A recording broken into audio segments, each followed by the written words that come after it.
kalau misalkan kita ngomong ya sumber-sumber polusi udara tuh dari mana aja? Jelas industri, PLTU, transportasi, terus kemudian pembakaran sampah. Nah, baik gas maupun partikel itu semuanya keluar gitu. Tapi komponennya itu macam-macam gitu.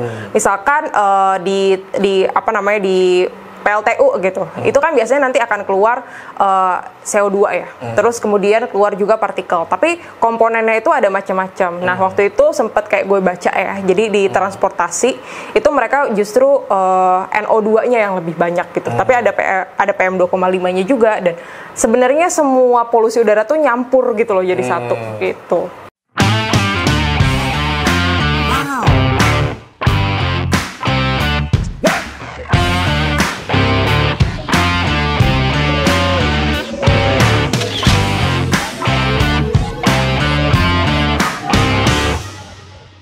Balik lagi di Suara Warga bersama warga setempat.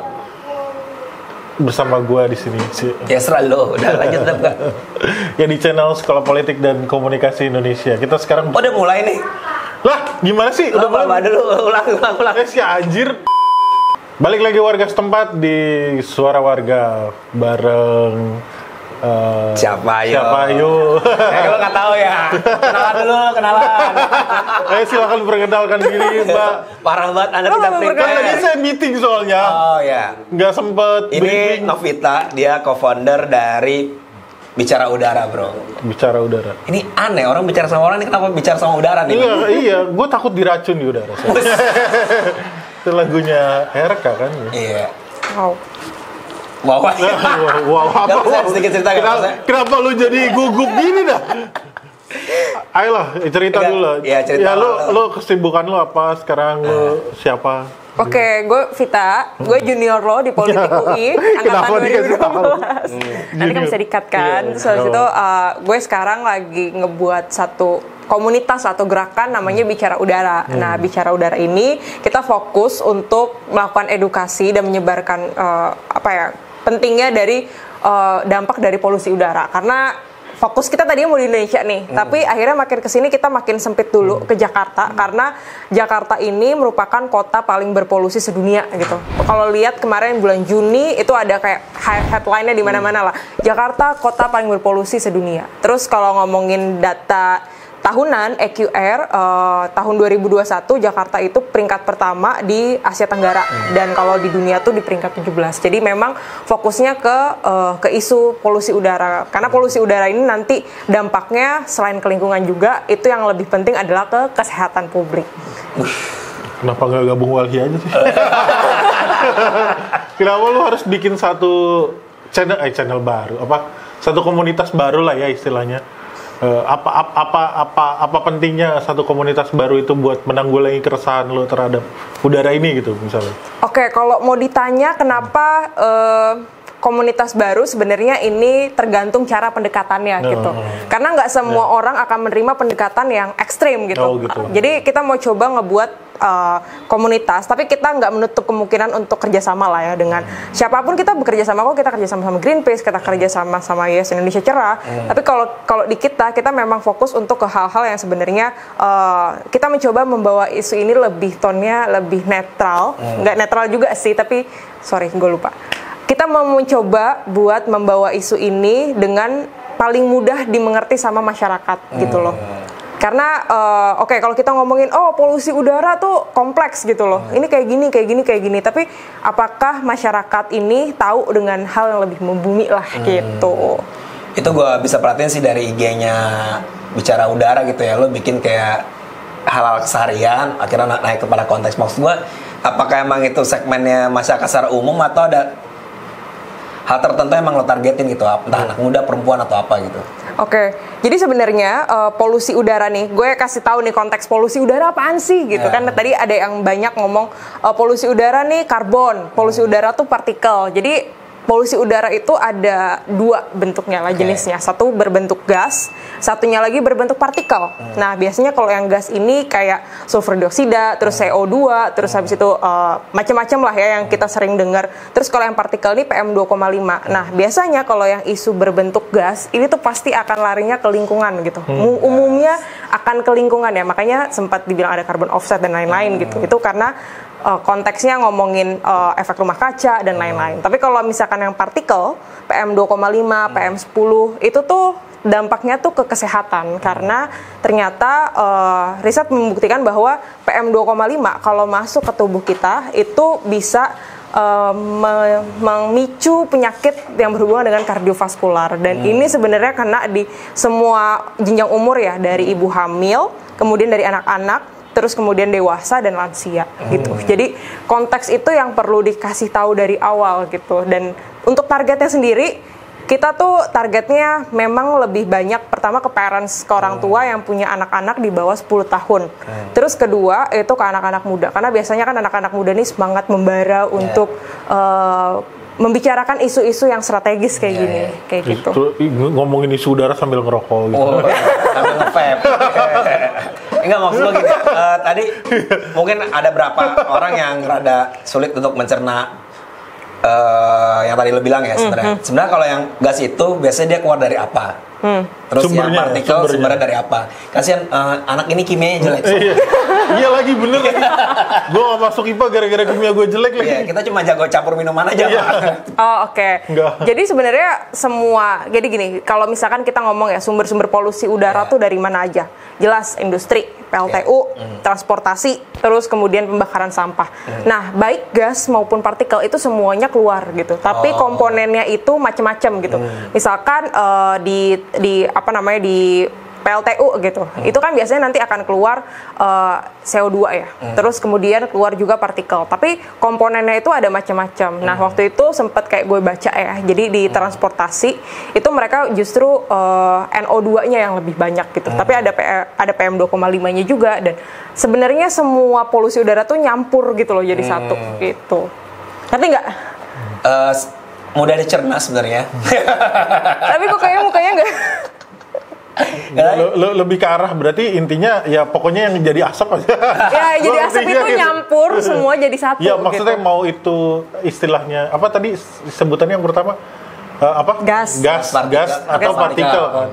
Maksudnya nggak ada yang benar-benar satu. Misalnya kendaraan itu ternyata polusinya polusi partikel. Gas doang atau partikel doang, tapi nyampur kan dia. Nyampur semua. Soalnya ada hal-hal lain. Apa tuh hal-hal lain? Maksudnya hal-hal lain selain CO2 kan ada sisa-sisa pembuangan gitu kan. Ya gitulah pokoknya. Pinter Anda ternyata. Berarti kimianya lulus lah ya.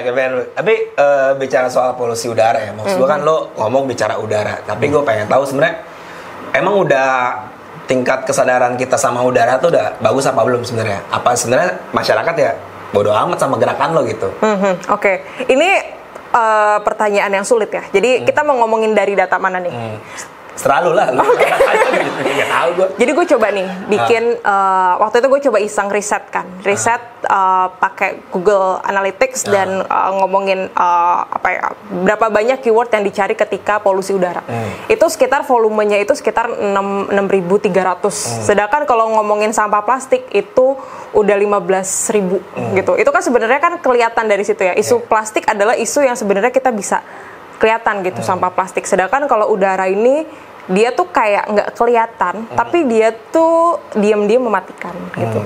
Diam-diam ya kayak lo bilang diam-diam ternyata beracun. Tadi kayak kalian sempat ngomong beracun kan? Beracun di udara, iya. Karena kita nggak tahu.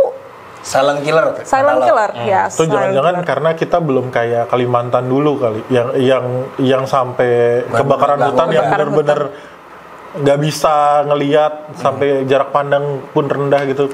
Kayaknya Jakarta belum pernah sampai kayak gitu banget gak sih? Lo lihat pagi-pagi itu yang lo lihat abu-abu tuh kabut. Ngadar gak sih lo? Ya kabut kan bagus dong. Itu bukan kabut, itu polusi.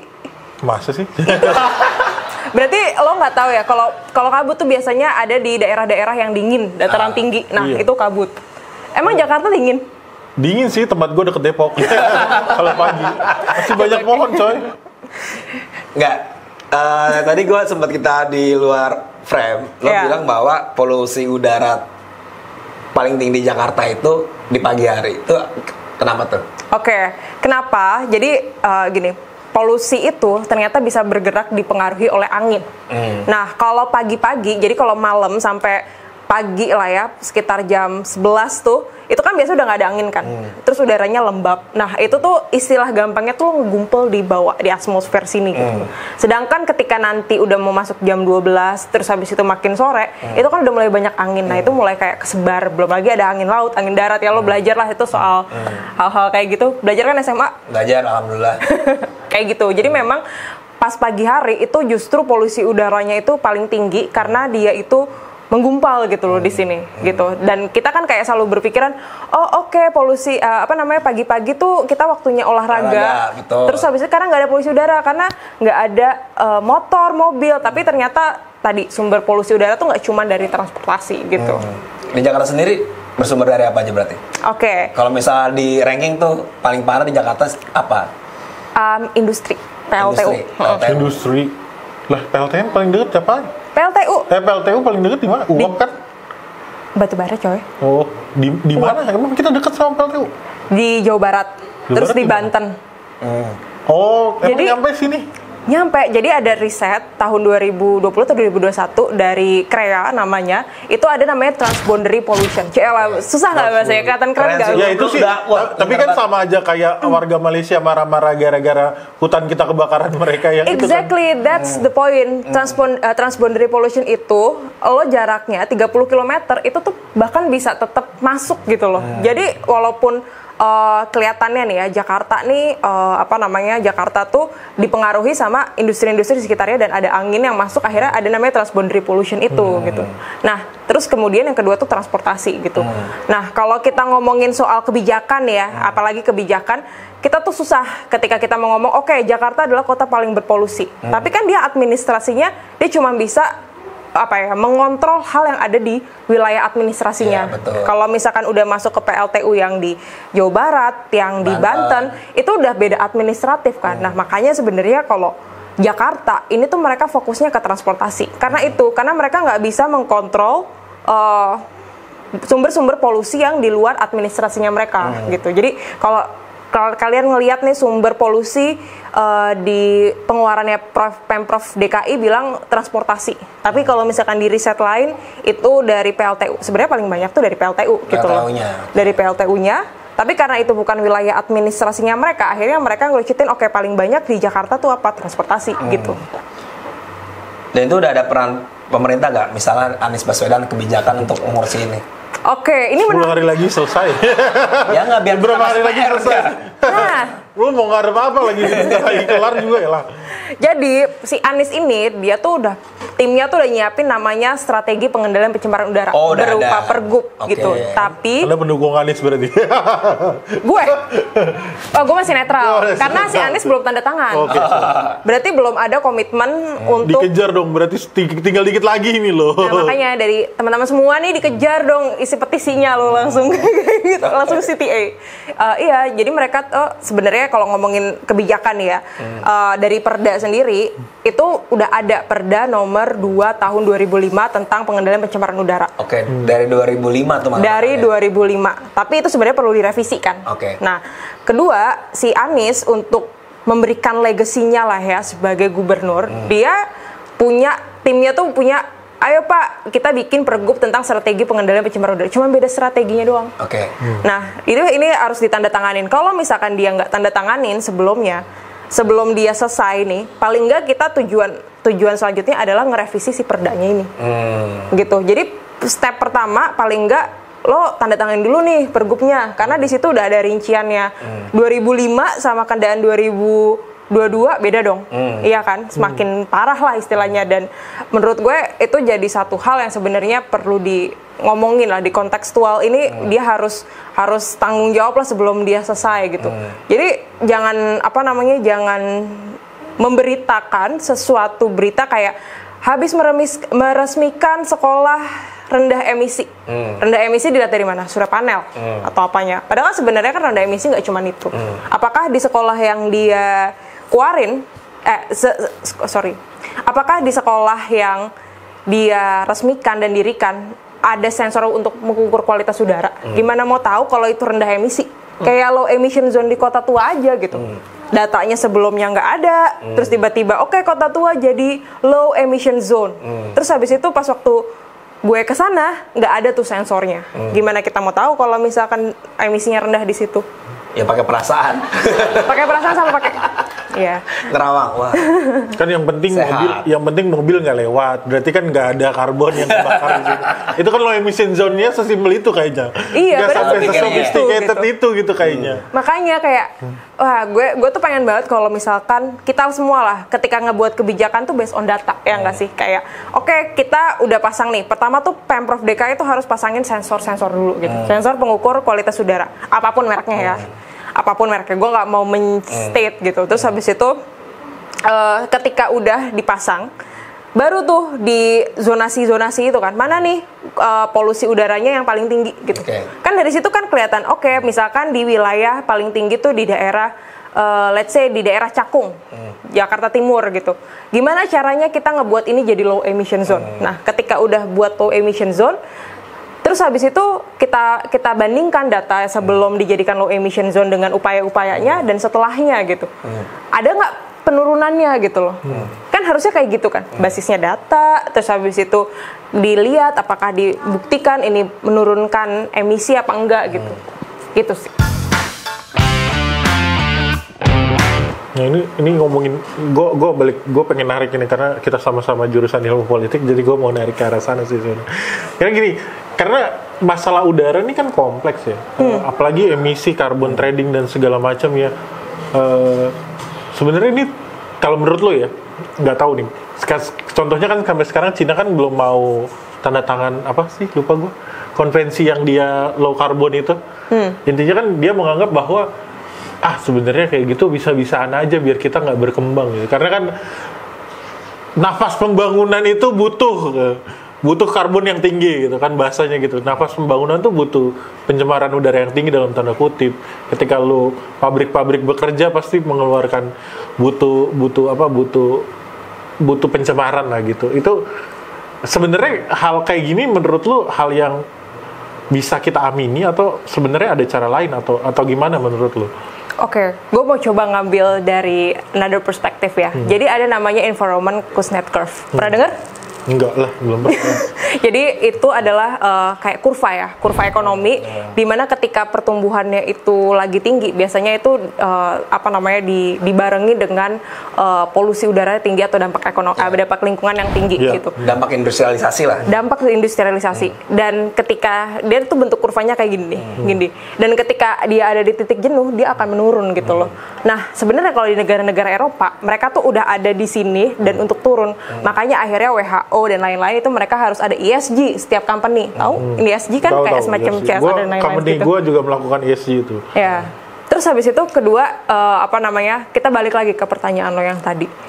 Karena memang sebenarnya ketika kita kan di negara-negara berkembang ini kan lagi proses industrialisasi lah ya. Dan memang pasti ada dampak lingkungannya, ekologisnya gitu. Tapi apa mau kita memaksakan pertumbuhan ekonomi dengan lingkungan kita yang semakin buruk gitu loh. Iya nggak? Iya. Lo gak ada perlawanan sih, nanya lu mau nggak? Kalau gue sih, ya harus ada yang dikorbankan. Karena kalau kita terlambat gitu, kalau gue sih nggak setuju gitu loh. Ya itu maksud gue. Harus barengan gitu loh. Harus barengan. Harus punya strategi gimana caranya supaya ini tuh balance gitu loh. Kenapa? Karena nanti ketika kita udah mau mencoba memperbaiki, itu cost-nya akan lebih besar. Nah itu perspektif itu. Berarti ternyata kan cost-nya akan gede juga kan ketika akhirnya kita terlambat melakukan hal itu gitu. Yes, karena cost-nya akan lebih besar gitu loh. Ini mumpung nih negara-negara, gue tuh pernah dengar ya kayak sebenarnya di negara-negara filantropis yang ada di luar negeri, itu tuh mereka punya budget yang besar gitu loh buat nanganin masalah lingkungan gitu. Cuman masalahnya mereka tuh uangnya belum siap buat masuk ke Indonesia karena kita tuh belum ada ekosistem yang mau mengembangkan itu gitu. Mau mengembangkan ekosistem yang peduli dengan lingkungan gitu loh. Padahal sebenarnya memang terlihat lebih mahal. Tapi kan sebenarnya itu nanti step by step demand-nya akan muncul dong. Ya, betul. Iya nggak sih? Apalagi semakin banyaknya middle class, semakin banyak orang-orang yang pinter, yang berpendidikan. Beda kayak zaman dulu lah, nggak semua orang bisa ngakses pendidikan kan. Nah, zamannya Mamot tuh. Zaman purbakala dong. Kalau zaman Mamot, zaman purbakala dong. Mamot masih ada. Gitulah. Jadi sebenarnya makin tinggi middle class harusnya mereka makin aware dong dengan isu ini, dan akhirnya bisa berjalan bersamaan kok industrialisasi dan dan tanggung jawab terhadap lingkungan gitu loh. Karena nanti kalau udah terlambat nih, oke, industrialisasi semuanya kita bodo amat lah dengan lingkungan dan apa. Terus once ketika udah rusak, apakah kita punya budget yang sama gitu loh? Sekarang aja lagi kayak gini kan ekonominya gitu loh. Iya sih, gue sepakat sih. Maksudnya sekarang beberapa upaya gerakan-gerakan itu pun juga udah campaign soal green economy, blue economy, bahkan soal keadilan intergenerasi juga ya. Maksud gue, bicara soal industrialisasi ya lo nggak bisa bicara making profit sekarang, tapi juga berlanjutan gitu. Nah, dengan semangat itu, lo sendiri sebagai mungkin orang yang amati udara, stakeholder kita tuh udah mikir sejauh itu gak sih? Atau memang ya tidak dianggap penting dan cuma jadi gimmick-gimmick politik karena ekosistem politik global lagi ngomongin energi atau ngomongin tentang gara-gara Greta Thunberg gitu. Gara-gara gitu. Lagi keren aja gara-gara ada Greta Thunberg. Iya gitu. Oke, kalau ngomongin stakeholder, menurut gue stakeholder kita ya benar kata lo. Lagi ngikutin tren, tapi nggak mau mencoba untuk mendalami itu gitu loh. Jadi seharusnya orang-orang nih yang jago di green economy dan lain-lain itu dilibatkan gitu dalam setiap kambil kebijakan keputusan. Maksudnya nggak harus mereka dalam bentuk hal yang besar ya, tapi mereka bisa jadi staf ahli kan, kayak lo, ya kan? Mereka bisa memberikan ilmunya mereka yang udah mereka dapat di luar negeri untuk dikembangkan di sini gitu loh. Jadi menurut gue ya seharusnya ini nggak isu cuman buat branding aja gitu loh, tapi harus dilibatkan masyarakat atau orang-orang yang pinter, udah sekolah dan segala macem. Oke, kita mau buat kebijakan kayak gini nih, pasti ada dong strategi dan lain-lainnya gitu. Bahkan sekarang kayak di beberapa venture capital aja mereka minta buat si startup, buat mereka mau ngajuin funding, mereka harus punya ESG gitu. Itu loh, menurut gue itu sesuatu hal yang sebenarnya ini nggak cuma ada di bisnis. Ketika bisnis udah ngomongin itu semua, capitalnya kan ada di bisnis-bisnis ini. Harusnya pemerintah udah mulai aware dong, ya nggak? Iya. Ngomong-ngomong soal tadi pemerintah, berarti Anda setuju? Apa? Pergantian mobil listrik. Karena kan kebetulan pas banget lagi kemarin udah ditekan perpresnya. Soalnya saya termasuk yang nggak setuju nih. Kenapa nggak setuju? Soalnya Anda baru beli expander ya? Soalnya nyebut merek lagi. Soalnya mobil listrik masih mahal satu. Kedua, menurut gue, ya gue nggak tahu sih. Ini banyak carbon footprint-nya lebih gede ternyata kan. Iya kan, maksudnya kalau lu bilang tadi bahwa airnya ternyata lebih tinggi polusinya di PLTU, which is sekarang PLTU berarti kalau semua orang ganti mobil listrik, PLTU harus bekerja lebih keras. Iya dong. Atau bangun PLTU baru, jangan-jangan carbon footprint-nya lebih gede lagi dibanding akhirnya hanya sekedar kendaraan biasa. Nah, menurut lo gimana kalau gitu? Ini harus dibarengi dengan transisi energi, dan ini harus ada tanggung jawab dari PLN. Boleh nggak sih sebut PLN? Boleh. Ya, PLN Anda denger ini. Emang cuma PLN. satu masalahnya. Nah, itu perusahaan dia. listrik itu cuma satu. Di beda. monopoli gitu loh. Iya nggak sih? Maksud gue Tapi kayak kalau itu malah gue setuju. iya, maksudnya gini loh. PLN nih. Mereka kan ngomongin bisnis, mereka pengen Indonesia menyala. Apakah cuma dari PLTU aja? Apakah listrik kan sumber apa namanya? Sumber itu kan nggak cuma dari batu bara, tapi banyak lah sekarang, iya kan? Air, angin, matahari dan segala macam. Hal yang paling simpel aja, lo surya panel aja sekarang cuma dibatasin 10% dari total listrik lo. Itu menurut gue kayak harusnya dari stakeholder gitu loh. Gue setuju dengan mobil listrik diperbanyak gitu, tapi harus dibarengin dengan transisi energi yang lebih besar gitu. PLN tuh juga harus membuka diri lah. Bahkan mereka nggak harus ke PLTU kok, justru mereka harus ngebuka unit bisnis baru yang bisa nge-support renewable energy itu gitu loh. Jadi kan akhirnya kan ketika orang nyolok di listrik, terus nyolok listrik gitu, kan bisa aja kayak dari surya panel di rumahnya. Gue aja mau pasang surya panel di rumah gue, itu akhirnya gue cuma dapat 500 watt gitu loh. Dari total punya gue tuh 4.400 gitu. Itu kan maksud gue kayak, loh gue aja pengen merubah ini gitu loh. Masa cuma dibatasin 500 watt? Hair dryer gue aja udah mati kali itu. Iya, betul. Iya kan? Jadi sebenarnya ketika mobil listrik itu makin dikembangkan, itu harus dibarengin dengan kebijakan di level di PLN itu loh, sebagai sumber dayanya itu, dan jangan di PLTU doang gitu loh. Renewable energy lebih hemat, iya kan, lebih banyak. Kita punya potensi gede banget di renewable energy gitu. Nah itu gitu loh. Jadi makanya makanya sekarang SJW nih, lo SJW nggak? Lo SJW nggak? Enggak, kayaknya lu deh SJW. Kalau gue kan enggak. Sama aja gue setuju kalau gue. Korporat sejati. Setuju. Saya siapa yang bayar? Oke. Ya gitu lah, maksudnya kayak kalau SJW bilang oke percuma mobil listrik tapi pakai PLTU. Nah sekarang PLN lo yang monopoli nih ya kan, lo harusnya bisa bareng-bareng lah, lo jangan monopoli source-nya gitu, tapi distribusinya bisa buat renewable energy yang lain kritik gitu. PLN, siap-siap disomasi. Gue jadi takut loh. Di sini backingannya besar, oke. aman. Gue jadi takut. Ini bukan brand yang menciptakan es teh itu. Lah, gue sebut brandnya. Dan harusnya PLN inilah ngajak Iya. lah, udah banyak sekarang surya panel dan lain-lain loh. Itu yang harus diiniin gitu. Iya. Tapi tadi kan konteksnya tadi nasional ya. Maksud gue tadi lo udah kasih spoiler ke kita bahwa polusi terbesar udara tuh di Jakarta gitu. Tadi dari juga udah ngomong ada pergub yang ditandatangani sama Anies. Gue kasih gambaran nggak sih sebenarnya poin-poin apa sih yang paling fundamental di pergub itu gitu? Kenapa kira harus ditandatangani sama Anies bukan sama Mamot gitu? Iya iyalah. Ya of course lah, karena dia nggak punya kuasa. Nanti. Mungkin nanti ya. Habis dari sini. 2054 kali enggak. Lama banget. Lama banget ya. Oke, jadi di pergub itu tuh ada strategi di tahun 2030 mereka untuk menurunkan level-level polusi udara itulah ya. Jadi itu yang sebenarnya harus ditandatangani dan harus diawasi bersama dan dikawal bersama gitu loh. Dan nanti kan ada ada strategi gimana caranya meminimalisir sumber polusi bergerak dan tidak bergerak. Bergerak tuh ya kayak transportasi. Kalau tidak bergerak itu industri. Industri ini kayak sebenarnya kayak di mana sih? Kayak di Cakung, di Pulau Gadung itu kan ada industri. Ya pusat industri lah di situ lah ya. Nah, itu yang sebenarnya diatur. Nah, di situ posisinya adalah Anies tanda tangan itu paling enggak itu terbaru dari Perda tahun 2005 gitu loh. Dan ini seharusnya dikawal bareng-bareng sama masyarakat sama another institusi, entah itu private sector atau apa. Karena kan kita ngomongin di masyarakat demokrasi nih ya. Itu kan pasti harus ada pertama pemerintah, kedua private sector, ketiga civil society, dan keempat tuh media. Dan semuanya ini harus bareng-bareng gitu dan dikawal. Nah, itu sebenarnya. Jadi 4 pilar demokrasi. wes, karena anak politik.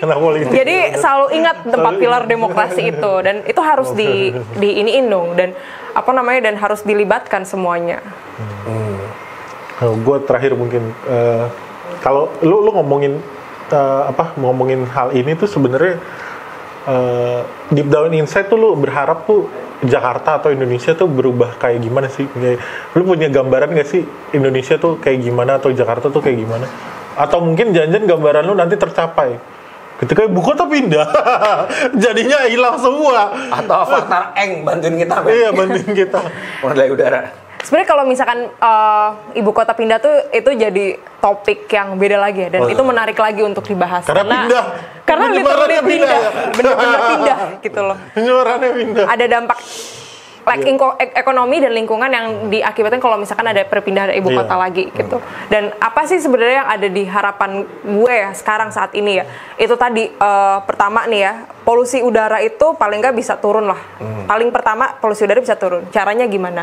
Standar yang dimiliki sama KLHK dan standarnya WHO paling nggak mendekati lah. Karena sekarang jomplang banget standarnya KLHK dan standarnya WHO. Gue udah ngasih contohnya ke Aida, jadi nanti bisa diedit di YouTube-nya ya. Masukin di sini, Dak.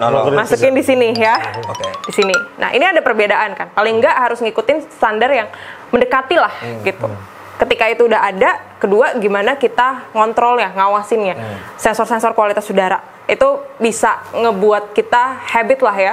Kayak lo mau keluar rumah pakai Gmaps dan lain-lain, lo keluar rumah, anak lo misalkan umur 3 tahun kan, oke, pagi-pagi jangan keluar ya karena polusi udara lagi tinggi, kita main di sore aja gitu. Itu kan jadi habit kan. Kalau kita main di mall aja nggak ada polusinya. Jangan kerja pagi-pagi, jangan berangkat. Polusi udara tinggi gitu. Bilang bos, saya WFH bos hari ini. Nah, karena polusi lagi banyak. Atau bisa jadi kebijakan kayak kita buat nih ada hari-hari yang khusus buat WFH. Itu seminggu WFH berapa kali kan? Itu kan bisa jadi kan karena macet dan lain-lain. Karena kalau di Jakarta kan kalau datanya kan dari transportasi gitu. Misalnya kayak gitu. Terus habis itu ya dan renewable energy dan transisi energi itu harus dijalanin bareng-bareng, dan menurut gue nggak bisa kalau kita industrialisasi dulu tanpa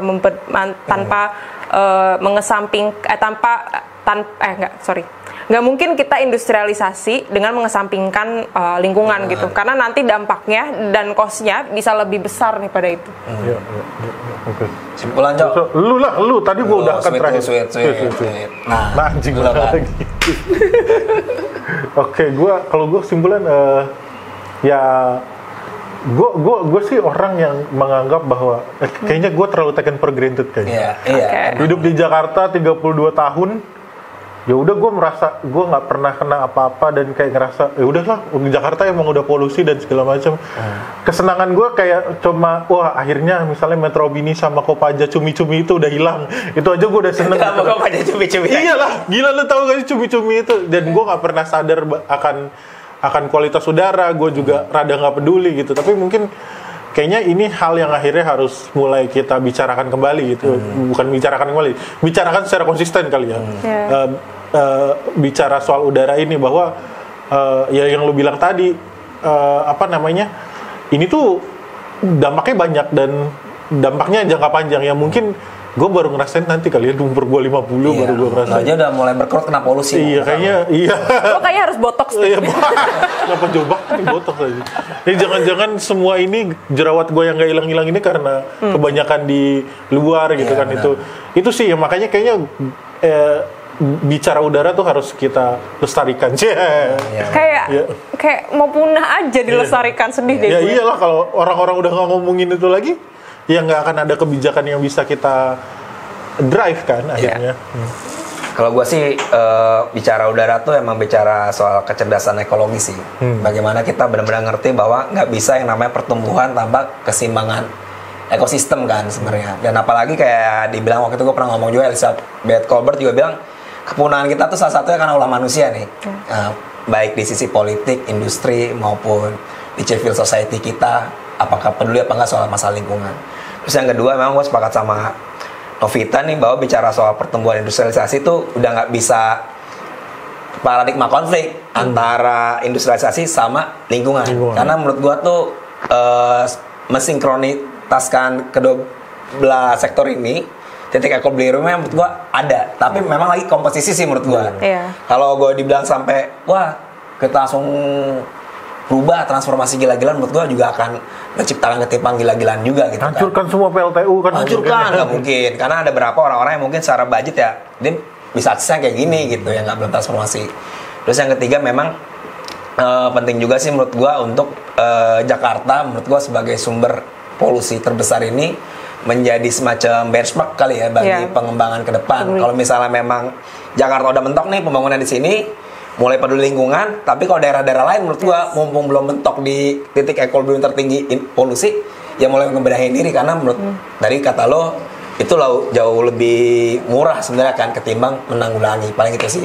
Jadi thank you banget nih Mbak Novita udah memberikan pencerahan udara dan kimia ke kita. Dan kalau mau follow lo di mana IG lo pribadi ada? Follow Bicara Udara aja. Follow Bicara Udara aja. Jadi di sini @bicara udara, ada websitenya juga? Ada bicaraudara.id. Bicaraudara.id. Jadi thank you banget nih atas waktunya Novita. Kita menghirup udara dulu. Kotor nggak? Cek dulu kita. Enggak, ada pakai AC, ada filternya. Soalnya. Oh ya. Jadi kayak kita mulai peduli lagi soal udara, karena bukan udara yang dijaga ya, kata Novita, tapi kesehatan kita. Jadi thank you ke depan warga setempat. Hati-hati di jalan. Kenapa jadian? Dan follow Suara Warga di channel Sekolah Politik dan Komunikasi Indonesia. Bye-bye.